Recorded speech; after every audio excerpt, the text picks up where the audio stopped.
কি রে ফেলু, তোর ফিস কেন বাকি পড়ে আছে? তোর বাবাকে বলিসনি 1 বছর ধরে তোর ফিস বাকি পড়ে আছে? স্যার, আমি বাবাকে ফিসের কথা বলেছি। আমি বলেছি ফিস দাও, না হলে রোজ স্যার আমাকে ফিস জমা করার জন্য চিল্লাচিল্লি করে। শুনে তোর বাবা কি বলে? স্যার, বাবা বলে স্যাররা চিল্লাই তো ওনাদের চিল্লাতে দে।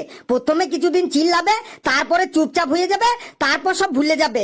তুই কালকে তোর বাবাকে স্কুলে নিয়ে আসবি, চুপচাপ বস। সেই এবার বল, তোদের মধ্যে কার কার এখনো স্কুল ফিস জমা দিতে বাকি আছে? দাঁড়া। আরে বাপ রে বাপ, পেশি ছাড়া কেউ তো স্কুল ফিস জমা করিসনি। তোরা এখনো স্কুল ফিস জমা করিসনি কেন? স্যার, একটা কথা আছে, কর্ম করে যাও, ফলের চিন্তা করো না।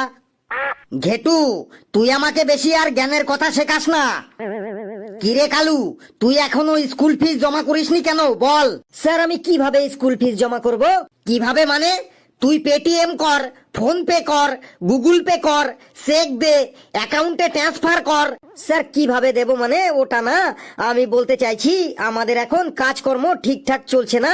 বাড়িতে অনেকগুলো ছোট ছোট ভাই বোন আছে, সবার খাবার দাবার আবার সবার জামা কাপড় কিনতে কিনতেই সব টাকা শেষ হয়ে যায়। তাহলে ফিস কিভাবে দেব স্যার?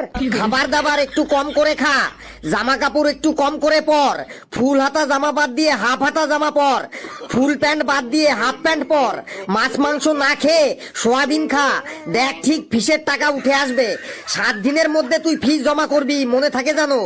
কিরে লেবু, তুই ফিস জমা করিসনি কেন? স্যার, 12 দিন ধরে আমি ওষুধ খাচ্ছি স্যার। মেলাতে চিলি চিকেন খেয়ে আমার 12 দিন ধরে পেটটোতে খুব ব্যথা করছিল, তাই ফিসের টাকাটো দিয়ে আমি ওষুধ কিনে খাচ্ছি, তাই ফিস দিতে পারিনি স্যার। কিন্তু স্যার, ফিসটো আমি দিন দেব, পেটটো ঠিক হলেই ফিসটো আমি দিন দেবো স্যার, আপনার দিব্যি স্যার। স্কুলের ফিসের থেকেও তোর ওষুধটার বেশি গুরুত্ব হয়ে গেল? মানে ওষুধটারই গুরুত্ব বেশি আর স্কুল ফিসের কোনো গুরুত্ব নেই, তাই তো? এটা কি তুই তোর মামার বাড়ি পেয়েছিস? ওষুধ অনেক খেয়েছিস, আর খেতে হবে না। বেশি ওষুধ খেলে সাইড এফেক্ট হয়ে যাবে। এবার স্কুল ফিসটা তাড়াতাড়ি দে, না হলে পড়াশোনা না করলে তোর জীবনটা একদম বরবাদ হয়ে যাবে। কিন্তু 1 সপ্তাহের মধ্যেই তুই যেন স্কুল ফিস দিস। চুপচাপ বস। কিরে ঘেটু, তোর ফিস এখনো জমা করিসনি কেন? তোর কি প্রবলেম? তোর পুরো 3 বছরের ফিস বাকি, পুরো 1.5 লাখ টাকা। কবে দিবি তুই ফিস? 1 সপ্তাহের মধ্যে তুই যদি ফিস না দিস, তাহলে প্রিন্সিপাল স্যারকে বলে তোর নামে আমি কেস করে দেবো। বলেন কি স্যার, 1.5 লাখ টাকা? 1.5 লাখ টাকা কি করে হয় স্যার? স্যার, 1.5 লাখ টাকা কি করে হয় আমাকে বোঝান স্যার। 1.5 লাখ টাকা কি করে হয় এটাও তুই জানিস না? এটাও তোকে বলতে হবে? হ্যাঁ স্যার, 1.5 লাখ টাকা বাড়ির কাছে। কি করে 1.5 লাখ টাকা আমার বাকি আছে স্যার? আমাকে একটু বুঝিয়ে দিন স্যার। 1.5 লাখ টাকা কি করে হয় শোন।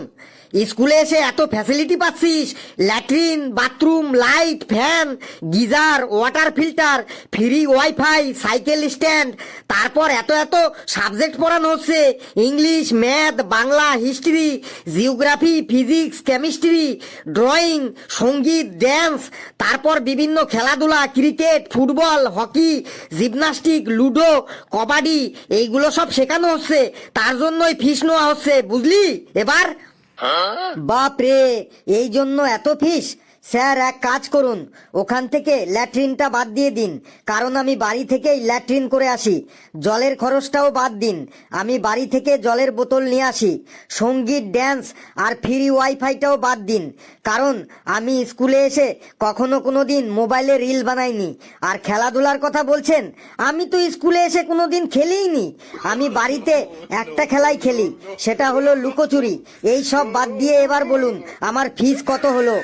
বাপ রে বাপ, ফিসের কথা শুনে তুই পাগল হয়ে গেলি না তো? তুই বস, তোকে পরে দেখছি আমি ঘেটু।